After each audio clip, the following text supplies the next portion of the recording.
Hello friends, मैं कंचन आपका अपने चैनल पर बहुत बहुत स्वागत करती हूँ। और आज हम देखेंगे भूगोल टेस्ट सीरीज के अंतर्गत भारत का भूगोल पार्ट नंबर 7। ये टेस्ट सीरीज यूजीसी नेट के साथ साथ यूपी पीजीटी, यूपी टीजीटी और असिस्टेंट प्रोफेसर के एग्ज़ाम्स के लिए काफ़ी हेल्पफुल है। आज की जो क्वेश्चन सीरीज है वो है 151 से 175 तक। तो आइए एमसीक्यू स्टार्ट करते हैं। क्वेश्चन नंबर 151 देखते हैं। नीचे दो कथन दिए गए हैं और एक अभिकथन ए और दूसरा कारण आर है। नीचे दिए गए कोटों से अपना उत्तर चुनिए। इसमें अभिकथन ए है कि भारत में प्रत्येक अनुक्रमिक जनगणना के साथ मलिन बस्तियों की संख्या में भारी वृद्धि देखी गई है। कारण है आर कि भारत के क्षेत्र और जनसंख्या दोनों में सतत रूप से वृद्धि होती रही है। कोड ए दिया है कि ये ऑप्शन ए और आर दोनों सही है और आर ए की सही व्याख्या है। बी है कि ए और आर दोनों सही है किंतु आर ए की सही व्याख्या नहीं है। ऑप्शन सी है ए सही है किंतु आर गलत है। और ऑप्शन डी है कि ए गलत है किंतु आर सही है। तो देखते हैं। भारत के प्रत्येक अनुक्रमिक जनगणना के साथ मलिन बस्तियों की संख्या में भारी वृद्धि देखी गई है। ये तो सही है, भारी वृद्धि हो रही है। लेकिन ऑप्शन जो आर कह रहा है कि भारत के क्षेत्र और जनसंख्या दोनों में सतत रूप से वृद्धि होती रही है, तो ये तो गलत है। जनसंख्या में सतत रूप से वृद्धि तो हो रही है बट जो क्षेत्रफल है, एरिया, ये नहीं बढ़ रहा है, तो ये गलत हो जाएगा। ऑप्शन सी इसका राइट आंसर हो जाएगा। ए सही है बट आर गलत है। नेक्स्ट क्वेश्चन देखते हैं। Question number 152। अपवाह प्रतिरूप जो इसके प्रवाहित होने की मूल संरचना द्वारा नियंत्रित नहीं होती है को कहा जाता है। ऑप्शन ए है क्रमवर्ती, ऑप्शन बी है अनुक्रमवर्ती, ऑप्शन सी है अक्रमवर्ती व ऑप्शन डी है पुनः क्रमवर्ती। तो वह अपवाह प्रतिरूप जो इसके प्रवाहित होने की जो मूल संरचना, जो वहाँ का उच्चावच है, उसके द्वारा नियंत्रित नहीं हो रहा है, यानी उसके विपरीत दिशा में वो बह रहा है, तो उस प्रकार के प्रवाह को या अपवाह प्रतिरूप को क्या कहेंगे। तो इसका जो राइट आंसर हो जाएगा ये हो जाएगा option C. Option C right answer हो जाएगा अक्रमवर्ती। जैसे कोई ये अब वहाँ का शैल तंत्र है या उच्चावच है, तो कोई नदी को इसके ढाल के दिशा में बहना चाहिए, तो ये इसके ढाल की दिशा में न बहकर इसके विपरीत दिशा में बह रही है, तो इस प्रकार का जो अपवाह प्रतिरूप है वो कहलाता है अक्रमवर्ती। नेक्स्ट क्वेश्चन देखते हैं। Question number 153। भारत का सर्वाधिक दुग्ध उत्पादक राज्य है। ऑप्शन ए है गुजरात, ऑप्शन बी है पंजाब, ऑप्शन सी है उत्तर प्रदेश व ऑप्शन डी है राजस्थान। तो भारत का जो सर्वाधिक दुग्ध उत्पादक राज्य हो जाएगा, इसका राइट आंसर होगा ये हो जाएगा ऑप्शन सी उत्तर प्रदेश। नेक्स्ट क्वेश्चन देखते हैं। Question number 154। निम्नलिखित में से कौन सा राज्य समूह भारत का लगभग 90% वार्षिक कोयला उत्पादित करता है।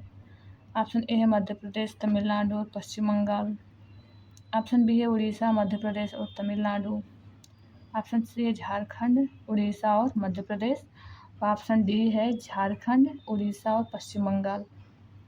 तो भारत का लगभग 90% कोयले का जो उत्पादन होता है ये करता है ऑप्शन डी झारखंड, उड़ीसा व पश्चिम बंगाल। नेक्स्ट क्वेश्चन देखते हैं। Question number 155। नीचे दो कथन दिए गए हैं, एक अभिकथन ए, दूसरा कारण आर है। नीचे दिए गए कोटों से अपना उत्तर चुनिए।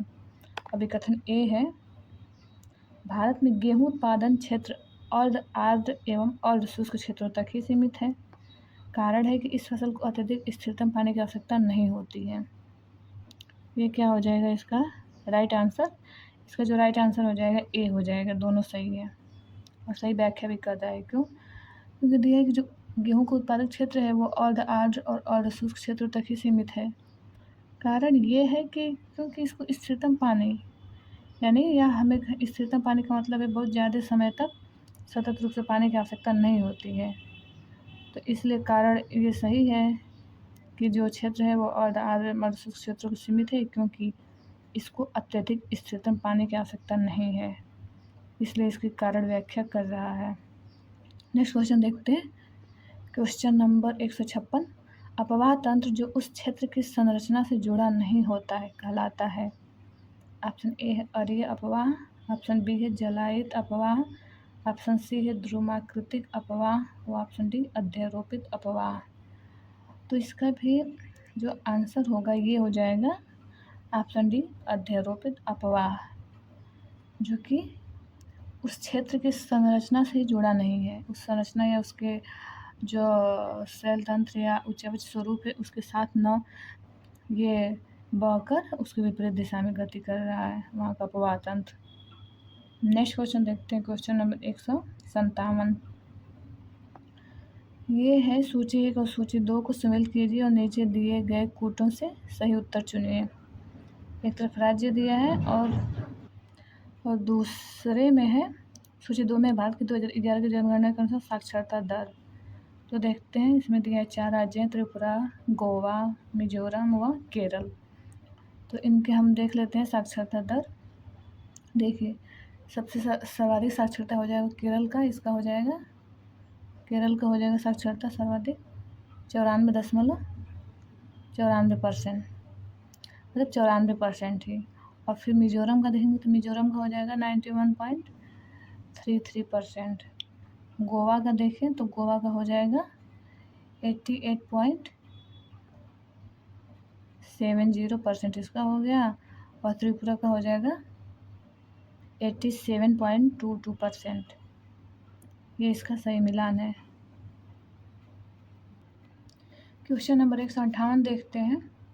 यह कि नगरों को परिभाषित करने के लिए भारत को 2011 की जनगणना में निम्नलिखित में से किस मानदंड को अपनाया गया है। ऑप्शन ए है शिशु लिंगानुपात, ऑप्शन बी है जनसंख्या का घनत्व, ऑप्शन सी है साक्षरता दर, ऑप्शन डी है लिंग अनुपात। तो इसका जो राइट आंसर हो जाएगा ये हो जाएगा ऑप्शन बी जनसंख्या घनत्व। जनसंख्या घनत्व को ध्यान में रख के नगरों को परिभाषित किया गया है। नेक्स्ट क्वेश्चन देखते हैं, क्वेश्चन नंबर 159। यह कि निम्नलिखित में से कौन सी भारतीय पंचवर्षीय योजना में हैरोल्ड डोमर विकास मॉडल को अपनाया गया है। ऑप्शन ए है दूसरी, ऑप्शन बी है चौथी, ऑप्शन सी है तीसरी और ऑप्शन डी है पहली। तो इसका राइट आंसर हो जाएगा ऑप्शन डी पहली पंचवर्षीय योजना में हैरोल्ड डोमर विकास मॉडल को अपनाया गया था और दूसरी योजना में अपनाया गया था महालनोबिस के मॉडल को अपनाया गया था दूसरी पंचवर्षीय योजना में। नेक्स्ट क्वेश्चन देखते हैं, क्वेश्चन नंबर 160। यह है कि विख्यात मकराना संगमरमर की खानें भारत के निम्नलिखित में से किस राज्य में अवस्थित हैं। ऑप्शन ए है गुजरात, ऑप्शन बी है राजस्थान, ऑप्शन सी है मध्य प्रदेश और ऑप्शन डी है महाराष्ट्र। तो जो मकराना संगमरमर की खानें हैं ये किस राज्य में स्थित है। इसका जो राइट आंसर हो जाएगा ये होगा ऑप्शन बी राजस्थान। मकराना के जो खाने हैं संगमरमर के लिए प्रसिद्ध है मकराना खान, ये स्थित है राजस्थान में। नेक्स्ट क्वेश्चन है क्वेश्चन नंबर 161।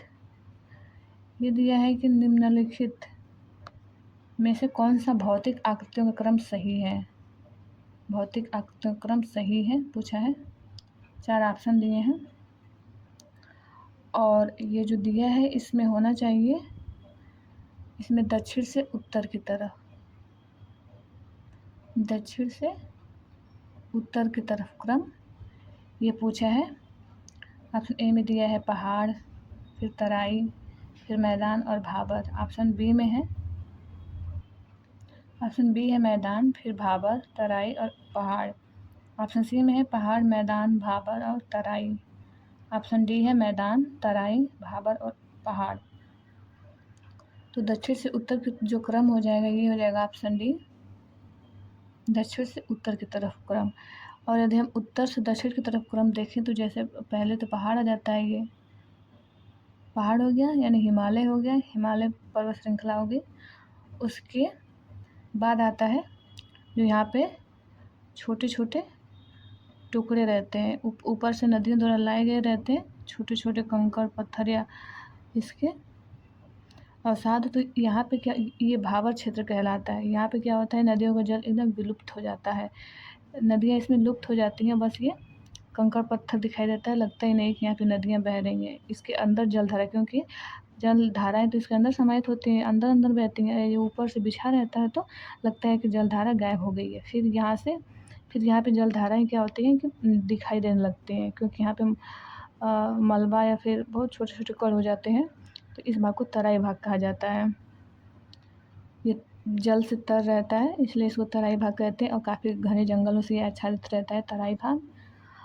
और इसके बाद जो आता है मैदान, इसके बाद तराई भाग के बाद मैदान पाया जाता है। तो इसमें जो 2 तरह के मैदान देखने को मिलते हैं, एक खादर मैदान और एक बांगर मैदान। तो खादर मैदान की विशेषता ये होती है कि जो नदी घाटी होती है, नदी घाटी के समीप का जो भाग होता है, वो जो होता है खादर मैदान कहलाता है। यानी इस मैदान में जो नदी का प्रतिवर्ष जल जो बाढ़ का आता रहता है, बाढ़ द्वारा वो हमेशा नदी का जल द्वारा हमेशा वो भीगता रहता है या वहाँ तक पहुँच जाता है, या फिर नदियों के मलबे वहाँ पे बिछाए जाते हैं प्रतिवर्ष, क्योंकि नदी की घाटी के समीप रहता है इसलिए। और तो इसलिए इसे ये होता है खादर मैदान। और बांगर मैदान जो होता है नदी घाटी से दूर स्थित होते हैं, यहाँ पे बाढ़ का जल नहीं पहुँच पाता है। ये भी नदियों की बाढ़ द्वारा ही निर्मित मैदान होता है, लेकिन ये घाटी के काफ़ी दूर स्थित होता है। यहाँ पे जल प्रतिवर्ष नहीं पहुँच पाता है, बहुत भयंकर बाढ़ आती है यदि बहुत ज़्यादा वर्षा हो जिस वर्ष। तो इस तरह से सबसे पहले आ जाएगा पहाड़, फिर आ जाएगा भाबर क्षेत्र, फिर तराई क्षेत्र। ये हो गया भाबर, ये हो गया तराई क्षेत्र, और इसमें आ जाता है जो घाटी के समीप होता है, ये हो गया खादर, और ये हो गया बांगर। नेक्स्ट क्वेश्चन देखते हैं, क्वेश्चन नंबर 162। सूची 1 और सूची 2 को शामिल कीजिए और नीचे दिए गए कोटों से सही उत्तर का चयन कीजिए। सूची 1 और सूची 2। सूची 1 में दिया है पहाड़ी का नाम, सूची 2 में दिया है राज्य के नाम। कौन सी पहाड़ियाँ किस राज्य में स्थित हैं, ये हमें बताना है। तो देखिए इसमें जो मिखित पहाड़ियाँ हैं, मिखित पहाड़ियाँ कहाँ होंगी? मिखित पहाड़ियाँ पाई जाएंगी हमारे असम राज्य में। अमरकंटक पहाड़ी देखी जाए तो ये है स्थित है कहाँ? अमरकंटक पहाड़ी जो है ये है मध्य प्रदेश में। खासी पहाड़ी की बात करें तो खासी जो पहाड़ी ये है मेघालय में, और जो हो जाएगा बाबा बुदन पहाड़ियाँ ये हो जाएगा कर्नाटक क्षेत्र में बाबा बुदन पहाड़ियाँ स्थित हैं। नेक्स्ट क्वेश्चन देखते हैं, क्वेश्चन नंबर 163। निम्नलिखित में से अधिकतम घनत्व पाया जाता है, ये पाया गया है। ऑप्शन ए है दमन व दीव, ऑप्शन बी है दादर व नागर हवेली, ऑप्शन सी अंडमान व निकोबार, व ऑप्शन डी है लक्षद्वीप। तो इसमें जो घनत्व की बात किया जा रहा है ये हो गया जनसंख्या घनत्व। इसमें पूछ रहा है कि जनसंख्या घनत्व सर्वाधिक है किसका। इन जो संघ शासित प्रदेश हैं इसमें से सबसे जो सर्वाधिक जनसंख्या घनत्व पाया गया ये है दमन व दीव का। इसका राइट आंसर हो जाएगा ऑप्शन ए दमन व दीव। नेक्स्ट क्वेश्चन देखते हैं, क्वेश्चन नंबर 164। ये पूछ रहा है कि भारत की वर्ष 2011 की जनगणना में से किस राज्य में साक्षरों के प्रतिशत अधिकतम है। ऑप्शन ए है बिहार, ऑप्शन बी है पश्चिम बंगाल, ऑप्शन सी है मध्य प्रदेश, व ऑप्शन डी है उत्तर प्रदेश। तो 2011 की जनगणना में किस राज्य में साक्षरों की प्रतिशतता सबसे अधिक है? इसमें हो जाएगा सर्वाधिक जो साक्षरों का प्रतिशत है 2011 के अनुसार हमें डाटा देखेंगे तो पश्चिम बंगाल का सर्वाधिक है। इसमें जो वेस्ट बंगाल का जो है परसेंटेज लिटरेसी रेट ये है सबसे अधिक, और ये है 77% के लगभग है। तो इसका जो प्रतिशत है और बाकी सारे परसेंटेज जो है इससे कम दिया गया है, कम प्रतिशतता अर्जित की है। तो इस हिसाब से इसका जो राइट आंसर हो जाएगा ऑप्शन बी हो जाएगा। क्वेश्चन नंबर 165 देखते हैं। सूची 1 और सूची 2 को शामिल कीजिए और नीचे दिए गए कोटों से सही उत्तर चुनिए। सूची 1 में है नदी का नाम, सूची 2 में दिया है शहरी बस्तियाँ, सूची 1 में दिया है नदी, ऑप्शन ए में है गंगा, ऑप्शन बी में है कृष्णा, ऑप्शन सी में है ब्रह्मपुत्र, और ऑप्शन डी में महानदी। तो किस नदी के किनारे कौन सा शहर बसा है देख लेते हैं। गंगा के किनारे कौन सा शहर बसा है इसमें से? इसका हो जाएगा कानपुर। यदि कृष्णा नदी की बात करें तो कृष्णा नदी के किनारे जो शहर इसमें से बसा है ये विजयवाड़ा, ब्रह्मपुत्र के निकट बसा है तेजपुर, और महानदी के किनारे बसा है कटक जो कि उड़ीसा में पड़ता है। ये महानदी जो है ये हो गया जो उड़ीसा से बहती है होकर बहती है, तो ये कटक इसके किनारे है। गंगा कानपुर तो उत्तर प्रदेश में हो गया, ब्रह्मपुत्र ये तेजपुर हो गया, और कृष्णा जो है विजयवाड़ा में, ये हो गया कर्नाटका में। नेक्स्ट क्वेश्चन देखते हैं, क्वेश्चन नंबर 166। भारतवर्ष की 2011 की जनगणना के अनुसार शिशु लिंगानुपात निम्नलिखित में से कौन सा है? ऑप्शन है 914, ऑप्शन बी है 916, ऑप्शन सी है 918 और ऑप्शन डी है 915। तो जो 2011 की जनगणना के अनुसार शिशु लिंगानुपात है वो हो जाएगा ऑप्शन डी 915। नेक्स्ट क्वेश्चन देखते हैं, क्वेश्चन नंबर 167। भारत के वर्ष 2011 की जनगणना के अनुसार निम्नलिखित राज्यों में से किस राज्य में साक्षरों की प्रतिशतता न्यूनतम है? ऑप्शन ए है बिहार, ऑप्शन बी है पश्चिम बंगाल, ऑप्शन सी है मध्य प्रदेश, ऑप्शन डी है उत्तर प्रदेश। भारतवर्ष के 2011 की जनगणना के अनुसार तो सबसे परसेंटेज की बात करिए न्यूनतम, तो इसमें हो जाएगा बिहार। बिहार का जो साक्षरता दर की बात करें तो 2011 की जनगणना के अनुसार बिहार राज्य की साक्षरता दर सभी राज्यों से कम है। इस ऑप्शन के हिसाब से भी कम है और सभी राज्यों से भी कम है। नेक्स्ट क्वेश्चन देखते हैं, क्वेश्चन नंबर 168। निम्नलिखित में से किस राज्य युग्म में लौह अयस्क अत्यधिक मात्रा में पाया जाता है? ऑप्शन ए है झारखंड और उड़ीसा, ऑप्शन बी है मध्य प्रदेश और राजस्थान, ऑप्शन सी है बिहार और पश्चिम बंगाल, ऑप्शन डी है पश्चिम बंगाल और छत्तीसगढ़। तो जो लौह अयस्क अत्यधिक मात्रा में पाया जाता है, इसमें देखा जाए तो इसका जो राइट आंसर हो जाएगा ये हो जाएगा झारखंड और उड़ीसा लौह अयस्क के मामले में। नेक्स्ट क्वेश्चन देखते हैं, क्वेश्चन नंबर 169। भारत की वर्ष 2011 की जनगणना के अनुसार निम्नलिखित में से किस संघ राज्य क्षेत्र में लिंगानुपात सर्वाधिक है? ऑप्शन ए है चंडीगढ़, ऑप्शन बी है पुदुचेरी, ऑप्शन सी है लक्षद्वीप, ऑप्शन डी है दमन व दीव। तो जैसे कि 2011 की जनगणना के अनुसार जो जैसे अन्य राज्य हैं, जो राज्यों में है सबसे अधिक तो लिंगानुपात केरल का देखने को मिलता है, और इसमें पूछा है संघ राज्य क्षेत्र का। संघ राज्य क्षेत्र में लिंगानुपात सर्वाधिक है, तो इसका जो राइट आंसर हो जाएगा ये हो जाएगा ऑप्शन बी पुदुचेरी 1038। इसका जो लिंगानुपात है 1038 है यहाँ का, पुदुचेरी का। नेक्स्ट क्वेश्चन देखते हैं, क्वेश्चन नंबर 170। निम्नलिखित में से कौन सा पठार अरावली और विंध्याचल पर्वत श्रेणियों के बीच स्थित है?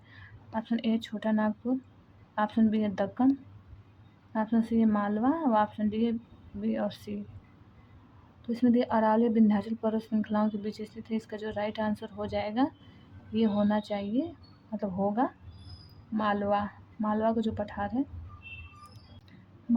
पठार है ये इधर हो गया अरावली पर्वत श्रृंखला राजस्थान की साइड, और विंध्याचल हो गया इधर मध्य प्रदेश में विंध्याचल पर्वत श्रृंखला हो गई, तो इसके बीच में हमें यहाँ पे मालवा का पठार देखने को मिलता है।